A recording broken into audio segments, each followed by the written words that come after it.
The next speaker is someone that I think a lot of ex-JWs know. He is the founder of JW Survey. He's got a new book out, The Reluctant Apostate, which you can have a look at. There'll be like a link. His name is Lloyd. He's actually flown in from where? Croatia. Croatia, there we go. Flown in for Croatia to do this event and some other events like this. So can you put your hands together for Lloyd?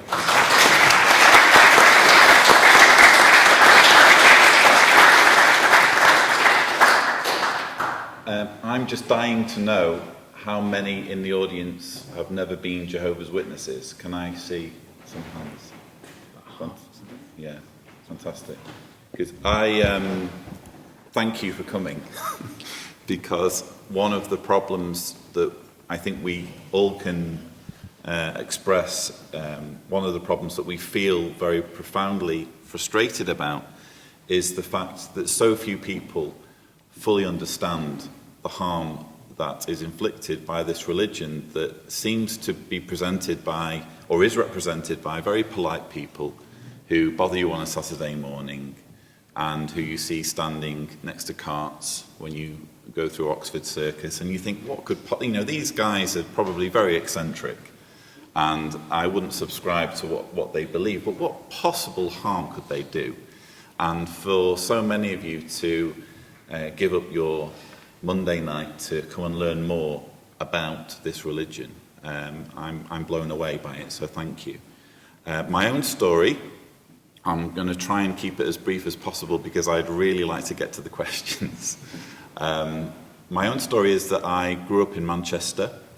I was raised by very devout, believing parents. And an anecdote I can give you just to illustrate how seriously they took the end of the world coming. Well, first of all, I can remember them talking among themselves and saying that they were surprised that I was finishing primary school and starting high school. They had that conversation in front of me because they were amazed that the system had continued for that long without Armageddon interjecting. They really were expecting it to come very, very soon. And to try and drill this sense of urgency into me, one evening, Jehovah's Witnesses have what's called family worship. Back then we called it the family study. And to try and drill this in, my dad decided to play a trick. He decided to pretend that an elder had telephoned us to warn us that the Great Tribulation had started. And the Great Tribulation is basically the run-up to Armageddon.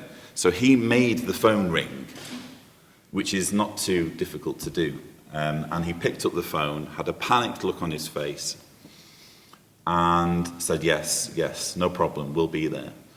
And then he put the phone down, and he looked at me, and he said, the Great Tribulation started. The police are coming to round up the brothers and sisters. We need to get in the car, and we need to drive as fast as possible to Macclesfield Forest, where we will escape the authorities. Run upstairs and pack your things. So, in that moment, for me, Armageddon was happening. And that's one thing that I try and stress, that for most Jehovah's Witnesses, Armageddon is this hypothetical thing. Well, it is a hypothetical thing. But in that moment, in my brain at least, it was a real thing. And I ran upstairs and I was grabbing all these things that I thought might be useful to me in a forest survival situation. Kind of this makeshift Bear Grylls. And I was grabbing binoculars and a penknife and also, I was into Enid Blyton books at the time, magnifying glass. Famous Five.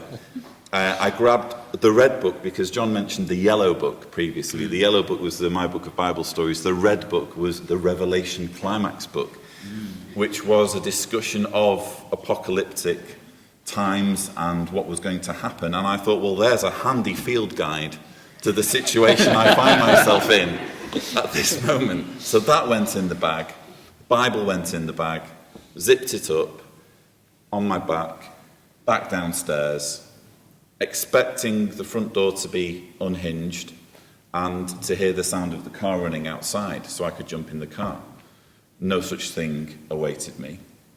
I was confronted by the smirking faces of my dad, my mother, and my sister, who, to her credit, knew it was a ruse all along. She had it figured out. She was smarter than me back then.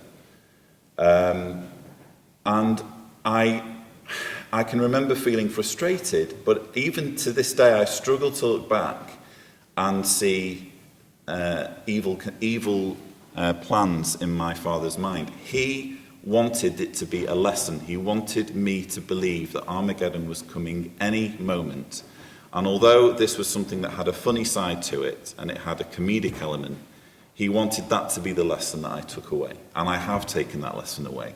It's taught me that if you can grab the brain of a human being when they're a child and dictate to that child things that are utter nonsense as though they are true, as though they are fact, you have got yourself a cult convert who will be very, very difficult to turn around and whose life will be shaped forever after by what you've put in their heads.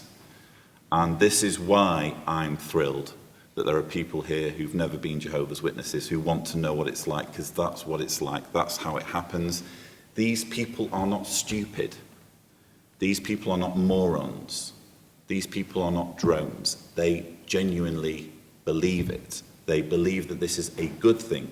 They believe that it's a good thing that one day soon a God of love will annihilate every man, woman, child, baby who hasn't yet decided to be a Jehovah's Witness or who doesn't care to be a Jehovah's Witness. 7 billion people, let's put a number on it. That apparently is going to be a good thing. And you can look at that and think, how could any moral person view that as a good thing? How could any moral person look forward to living in a world that has been built on the ashes of that kind of annihilation and spend the rest of eternity praising the maniac who did that? And the simple answer is, it's because the majority of Jehovah's Witnesses were raised to think that that was a good thing. They were given very persuasive arguments as to why that would be beneficial for humanity and for the planet. So try and take that away with you if you can, that Jehovah's Witnesses do terrible things, but it could just as easily have been you if you had been raised with Jehovah's Witness parents. And the same applies to people who get called on by Jehovah's Witnesses when they're emotionally vulnerable, when they've just been through a divorce, when they've just been through a bereavement, which was actually, as it happens, how Jehovah's Witnesses got into my family in the first place, because my nana just lost her 2 parents within a very short space of time, and then the knock came at the door. And this wonderful promise, don't worry, follow us, you can see your parents again. So I just want to, if I can do anything with my activism work, I feel very privileged to be able to do activism work. If I can do anything, it's to put a human face on these people, because a lot of them are still my friends. I consider them my friends. I think they're wonderful people. I don't think they deserve to be in a cult. And that's why I'm thrilled that people like Imtiaz, despite having never been through that situation, are saying, you know what, I'm going to do something about it. Let's have these faith to faithless events. So thank you so much, Imtiaz.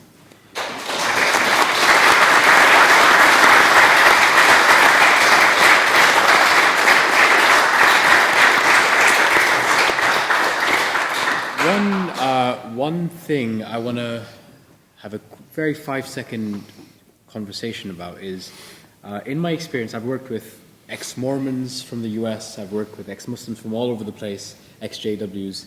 I often find that there's an accusation made from the people who are most in that you're angry, right? So why are you so obsessed with that? And one way around that I always find is to have mixed panels of apostates. That's worked very well. But why are you so angry? I mean, right? Like it's almost a self-explanatory question, but But often it's an easy way of bypassing some of the things that people do. I think anyone is angry when they've been lied to. Selena's got a lot of reasons to be angry, other than being lied to, as have many ex-JWs when you start factoring in things like child abuse and blood transfusions and all those issues. One thing that I'm very, very passionate about with my own activism is to stress that anger doesn't have to be a negative thing. Yeah. It's a negative thing if you misapply it and if you misdirect it. And with ex-JWs in particular, you can sometimes meet ex-JWs who take that anger and they don't know what to do with it. And they could, for example, lash out on other ex-JWs who say things that they don't agree with. I personally find that directing that anger in a meaningful, constructive, positive way towards Watchtower, simply by making information resources available in a respectful, logical, rational, peaceful way, I find with myself that's the best way of using that anger, but I don't consider anger to be a bad thing.